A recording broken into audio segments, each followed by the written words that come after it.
Hello! Today we're starting our Chapter 6 Solving Equations unit. So if you haven't already, put your name on the front of your packet where it says name, and then my name where it says teacher. And then open to page 1. So the first thing we're going to focus on is solving one-step equations. So this is something that you should have learned in 6th grade. And we're just kind of brushing over in 7th to get you ready for two-step equations. So, the goal of solving any one-step equation or any equation in general is to get the variable alone. In other words, you'll hear this a lot, isolate the variable. What that means is get it alone. So the golden rule is what you do to one side of the equal sign, you must do to the other. And what is the opposite of 7? That would be -7. And the opposite of -7 would be 7. And what happens when you add opposites together? You'll always get 0. And we call that, hopefully we remember, a zero pair. It's important to know what zero pairs are and what opposites are for this specific lesson for one-step equations, adding and subtracting. So here's an example of an addition one-step equation. In any equation, the first thing I want you to always do is to circle a variable and then draw a line down from the equal sign. The reason we circle the variable is for the goal. We want to get the variable alone. And the reason we draw a line down from the equal sign is because you want to separate the equation into two pieces, the left side of the equal sign and the right side of the equal sign. Because of the golden rule, what you do to one side, you have to do to the other. So that kind of sets us up for solving equations in the correct way by circling the variable and drawing a line down from the equal sign. So again, the goal here is to get x by itself, meaning there's nothing else on that side of the equal sign, because then in the end your answer should look like this, x equals something. So to get rid of that +8, now some of you know this, you're sitting there listening thinking, I know what to do. To get rid of that +8, you need to subtract 8, or add -8, however you want to think of it. Because when you add opposites together, you will always get 0, and that's what you want.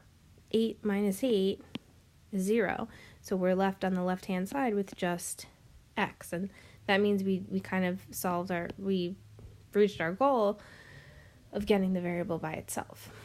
So, but because of the golden rule, what you do to one side of the equal sign, you must do to the other. So we subtracted 8 on the left, we have to subtract 8 on the right. And that's how we actually get our answer. So 18 minus 8 gets us 10. So x is equal to 10. Okay, and let's try subtracting. So circle a variable, draw a line down from the equal sign. Now this is the opposite of addition. So we have a -10. To get rid of that, we need to add 10 to that. That cancels out. And because we did that on the left, we have to do it on the right. And we have x is equal to 35. So how should you represent your answer? You should always represent it as a variable equals a number. So whether it's x, a, b, or whatever, you need to write, you can't just write 10, you can't just write 35, you have to write the variable equals. And now this I used to be much more strict about, but once you solve, you must remember to check your answer. Now, I will show you how to check, but it's not mandatory anymore. It's useful, but not mandatory. So let's go back up here, and I'll show you what I mean by checking your answer. I don't know why I'm so out of breath. So to check your answer, you do 3 things. You rewrite the equation. You replace the variable with your answer. So we got 10, so I'd replace x with 10. And then you solve it. So we don't have to solve this side. This side is just 18, but this side we can. 10 plus 8 is equal to 18. And because 18 does equal 18, it checks out. Now let me show you what would happen if you got something other than 18. Say our answer was 9. We would check. We'd be okay. And then we'd plug in 9 plus 8 is equal to 18. And then we're like, oh, wait a second. That's not working out. So we would know I have to do something, or I did something wrong. So you'd go back and check. So that's how you check. Useful, but not mandatory. All right, so steps to solving one-step equations is you perform the opposite operation to both sides of the equal sign, and then you check.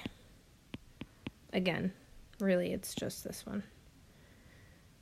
Those of you who really like to know if you got your answer right, that would be useful.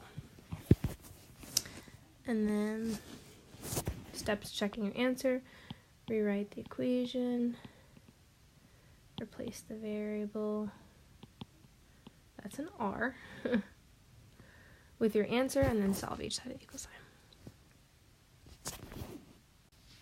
Okay, so to finish up this lesson, I'm going to do these 4 with you, and then I'll have you try some on the back of this. So number 1, again, you're circling the variable, drawing a line down from the equal sign. You're trying to get rid of the positive 3 because it's near the y. You're trying to get rid of it. So to get rid of it, you do the opposite of addition, which is subtraction. So subtract 3 from both sides. This cancels out. Y is equal to 6. Number 2, circle the variable, draw the line down from the equal sign. Now be careful with this one because you want to do the opposite of whatever's in front of the number you're trying to get rid of. So we're trying to get rid of this number. So we need to do the opposite of that. The opposite of negative 8.3 is positive 8.3. And you do that to both sides. A lot of people would get confused because they see this plus and they're like, oh, minus. But when you minus 8.3 from negative 8.3, you don't get 0, and that's the goal here. So that cancels out. A is equal to, oh gosh, what is this, 11.1? 11.1. Okay. All right, here we have one with the fractions. So circle the variable, draw the line down. Again, we're trying to get rid of this, so opposite. That cancels out. M is equal to negative 1 1/4. And the last one, circle the variable, draw the line down. This is a plus, we're trying to get rid of it. Minus 6.57. And can I do that in my head? No. Don't mind me. 1.43. Set minus 6, this one. And there we go. Alright, so if you're having trouble with any of the ones on the back, I suggest rewinding and going back to see some of these examples that should help you, okay? So just remember to always perform the opposite operation of the number in front of the variable. So let's see what's on the back. I'd like you to try as many of these as you can. What's going to happen is you're probably going to, I'm probably going to call you up in smaller groups, and we're going to see how far you got and see if you can practice any of these, or if you got to practice, or if you need help, or that type of thing. So do as many as you can on this page from numbers 5 to 16. Good luck.